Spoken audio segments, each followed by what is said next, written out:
All right. So all that type of stuff. Yeah. So, will they get the policies passed? But I mean, the midterm election is more important anyway when we vote another 2 years to put these people in play. A small other interjection. Other things Mhm. that should be updated for credentials for presidency. I don't understand how my man's could be a felon and still run for president. How does that work? If I check that box on a job application, I get denied. I'm not saying, I mean, we don't know that's for a fact, but more than likely, I am not going to get that job. You tell me you can run for the leader of the free world as a felon, still be on the ballot. You know what I mean? And everything's okay. That's a problem to me. Again, as Cory was saying, things that need to be updated. That just kind of, need to be revisited. So Yeah. I mean, put it like this. If y'all thought he wasn't going to run for president, I don't care how many felons you thought.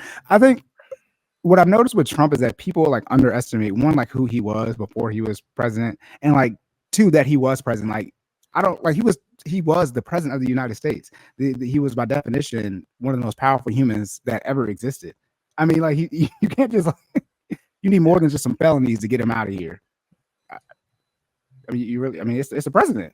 yeah, I mean, does that make him above the law though? I mean, again, you check that. So okay, situation, right? yeah. You're a felon, right? You're going. I'm not a into felon. You're not, by the way. Yeah, hypothetical. Let's be very clear. Hypothetical situation. They're Corey gonna is chop it not a up. felon. He has no. They're gonna chop it up. They'll be like, wait, what? Yeah, Corey has no 20 criminal years. record, y'all. Remember, entertainment purposes only. All right. Hypothetical situation. You have a criminal history. Let me put it that way. And you go to a job interview, and you have to declare whether you had this criminal history. Should you be allowed to circumvent the process? You know what I mean? Because you, at one point, were the most powerful man in the free world. I think that felons should be able to vote. I don't once you serve your time. I'm not one of these people who believe in punishing you indefinitely. If you get out of jail or prison, you should be able to come back into society. I think that's one of the main issues is that we talk about rehabilitation for prisoners and we don't rehabilitate them. I mean, I mean, if you ever ask someone who has a felony, it is hard for them if they don't have any family support. They can barely do anything. And I'm not talking about they get integrated back into life with a reduced quality of life, which is ridiculous. Yeah, I'm not talking about repetitive offenders, right? I'm talking about sure you live a life of crime, right? But you finally get caught up. I mean, this is a felony. You're a felon, right? Okay. Right. And you actually did this stuff, and then you get convicted. You have one strike, and then you're trying to live a normal life, a legal life, and it's hard for them to rent somewhere. Mm-hmm. It's hard for them to get any job that would pay for somewhere to rent and short that wouldn't put them back into the environment that they just came out of. Exactly. I always say if hypothetically, if I were to go to jail, I would never get out early on to go on parole. That is a setup. No, I want to serve when I get out, I want to be good to go. Why would I want to be on I want to be on parole? Right? Because I mean, I forget what the term is, but a lot of them end up, recidivism. Yeah, recidivism. There we go. I got you. And they end up violating their parole, or they end up committing crimes again. And a lot of times that's due to the rehabilitation process. So the whole point is don't do the crime unless you're willing to do the time. Well, people are doing the time and they get out, and then what do we do with them out here? Like people can talk about the death penalty, but if we're gonna pay all this money, right, to put you in jail, all this tax money, outside of the fact that all the money is made off of prisons, but just in general, we're going to spend money for our taxes to put you in jail, right? Then when you get out, we're not going to make you be a contributing person to society. Well, why are you here? Yeah, we can make a whole nother episode out of this, bro. But yeah, that just goes back into how basically prison is a business, right? So I got to get my labor. I can't set my labor free. I need you to come back. Exactly. So I put these conditions on you where it significantly increases your chances. Again, I think that's what I said. Recidivism is a scam, more or less. Like you get the stamp that's labeled on you once you do your time. You come in, you found guilty, you get out, but now you have these certain living conditions which make it even more difficult than it was when let's put it this way, you had none of these conditions and you still ended up in jail, right? Your percentages of success are now even less likely than they were before you got here. You know what I mean? So it's literally a scam. It's like it's like playing Monopoly with half the money. You know what I mean? Yeah. Like you gonna land on somebody else's board and you're going to prison. You know what I mean?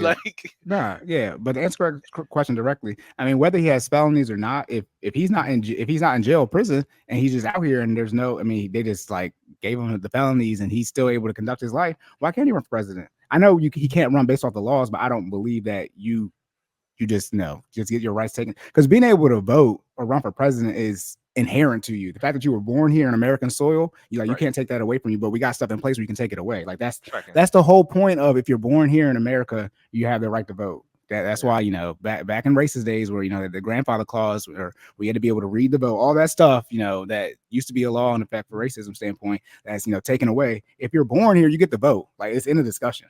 Right. Now, if you commit, you know, act of treason, something like that, that's different. You don't get to vote. You get to vote no more. But I mean, look, you commit felonies, and you know, you can argue, you know, how you know, what's worse, white collar. I mean, white collar crimes usually come with more time, you know, like bank fraud or something like that. But I mean, I just it kind of just is what it is. So I got an amendment to the hypothetical situation. If it was somebody that looked like you or me that had a felony background, do you think they would have enforced that? Yeah. Do you think? I think Obama still would have been able to run for president. I mean, or Kamala, however you want to do. I got you. No, we use Obama because he technically has, you know, his previous president, right? Same similar circumstances, right? So yeah. Okay. All right. Yeah. Genuine answer. Also, too, the same thing I say with is it Brett Kavanaugh or Robert Kavanaugh, whoever the Supreme Court justice was that Trump elected, and they were trying to not let him run because of a sexual assault issue that happened. He is being nominated for the Supreme Court. How can you take a Supreme Court justice to court and think like you just got some shit from like 30 years ago? No DNA evidence. This is arguably the best lawyer on earth for the United States of America. And you go, do people? It's the simple logic. A Supreme Court justice, in theory, is a top 9 lawyer. Okay, you can't just take him to court with some shit for 30 years ago. I can tell you're gonna lose. I mean, you can try. You lose. well, they did try. They did try. And when you have, especially, you know, I mean, I watched, you know, almost every order Law and Order SVU for like up until like 2016, 17. Look, you need that DNA evidence.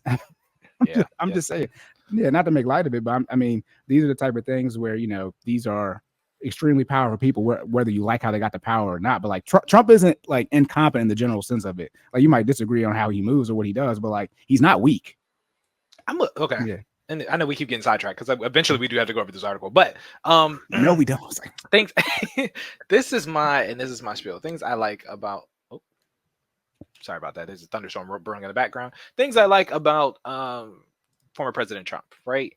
He is about that life. And what do I mean by that? What he say he gonna do, and he gonna challenge you to make him not do it. Does that make sense? Bro will tell you he's going to do something, sign an executive order to put it in place, and make you find out if he has violated the gray area to do that. You get what I'm trying to say? Like, he's the opposite of what we've had in the past, right? Where people do their checks and balances before they do anything. He's like, nah, sign that joint, and then make them do their job to tell me that I can't do it, right? I like that about him.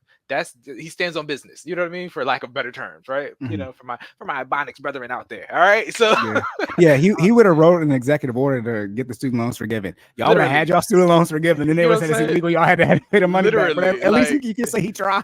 But I like that. I liked it because it's like, you know what I mean. I feel like he's shooting at the hip, and he makes you dodge it. You know what I'm trying to say? So like, I'm cool with that. That's a crazy metaphor. I'm just saying, you know what I'm saying? So it's like, bro, it's about that life. So saying that to say, but it's the character behind the person that I have a problem with, right? I mean, there's been several instances, we ain't gotta get into detail, but it's like, you basically tell me that you don't like me and my people, right? And I can't change who I am. I'm a black person. I'm a black man. I was born in America. I am African American.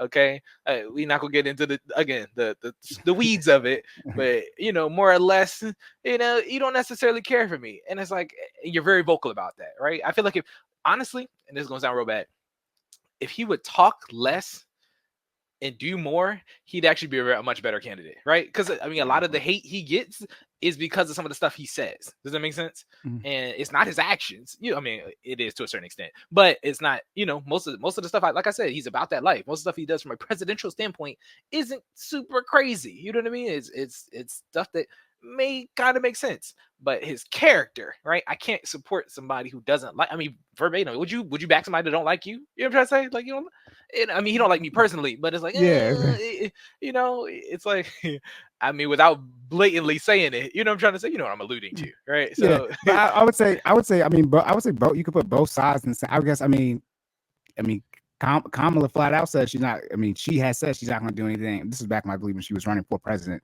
4 years ago.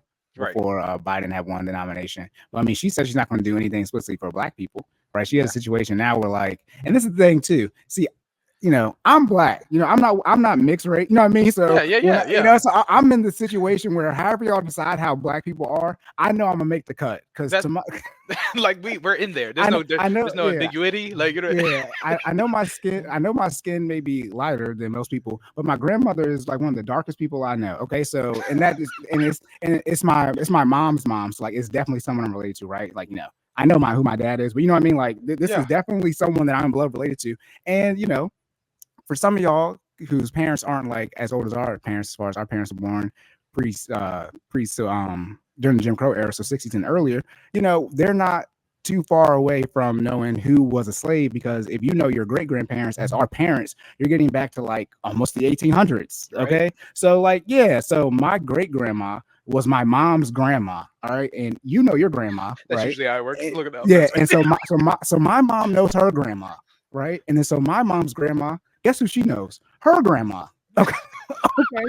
So the conversation, as far as like, I'm just saying to say, like, I know I come from slaves. That's a long story. I got you. So I'm gonna make that. I'm gonna make whatever type of cut y'all gonna have. Okay. I'm gonna make it. Okay. Not to mention, my last name is Covington. If you know anything about the South, if you go to North Carolina, it's a lot of people with my last name down there, and you know why? Anyways, so I do, but all that to say, when it's like Obama being the first black president, to my knowledge, black has always been / African American. It means you can point to a slave somewhere as one of your grandparents, great, whatever it is, grandparent. That's how I always interpret it. As the internet has came about, social media, niggas is changing shit up. And that's really when Obama started. So we're talking about 07 now when he runs. And Obama has a white mom and his dad is African. Like Obama doesn't come from slaves as far as, his actual bloodline from his father. So he wouldn't make that cut. Now he is black, right? I mean, he's like we're African, from a descendant standpoint, ancestors, whatever word you want to use. So he would be in that sense, but not when Jesse Jackson, I believe, made the term. That's not what African American is for, or black is for. It means you come from slaves. It means if we were to do reparations, and that's for people who came from slaves, that's what it's all about. He wouldn't make the cut. Now, when it comes to Kamala, she's in that same boat, and I haven't been able to find it in depth. But to my knowledge, it seems like she's 3/4 Indian, as far as Indian meaning from the country India. Her mom is full Indian, and from what I've heard, her dad is half Indian, half Jamaican. So even if her dad was African American, half African American, half Indian, she still would be more Indian in the first place. But he's not even African American. He's from Jamaica, right? So then it's like everybody's just getting the black tag, and I'm thinking, damn. I feel like you don't watch House of Dragons, but for those who watch House of Dragons, I do not, y'all. Sorry. When I'm working on it. I got to catch up. I got to finish Game of Thrones first, apparently. Yeah. Long story short, in Game of Thrones, people with the dragons got yellow hair. I mean, blonde hair, right? Okay. So we got somebody who got a dragon, House of Dragons, but he has black hair. He's a brunette, and he's telling his mom who has yellow hair, like, "Dang, if we just gonna let anybody get a dragon, what's that make me? You know what I mean? Like, because I don't even got." Blonde hair, and if niggas without blonde hair can ride a dragon, what's that make me? If everybody can just be African American because they come from Africa, what's the whole point of complaining about the reparations and the slavery? That's the whole purpose of the reparations, is that the slaves that came here to what is now known as the United States of America, that's where we come from. And if you letting everybody else get that equity, which ensures what happened with laws being passed right after the civil rights movement, you see everybody else getting subclass, the black communities on the downturn. And this isn't the Project 2025, but the black community is on the downturn, Hispanic community is on the uprise, Asian and white community, everybody's on the uprise, but black people in the United States of America. And when I say black people here, I'm talking about African Americans in the sense of slaves, because people who are first generation African or immigrants, they are doing well financially.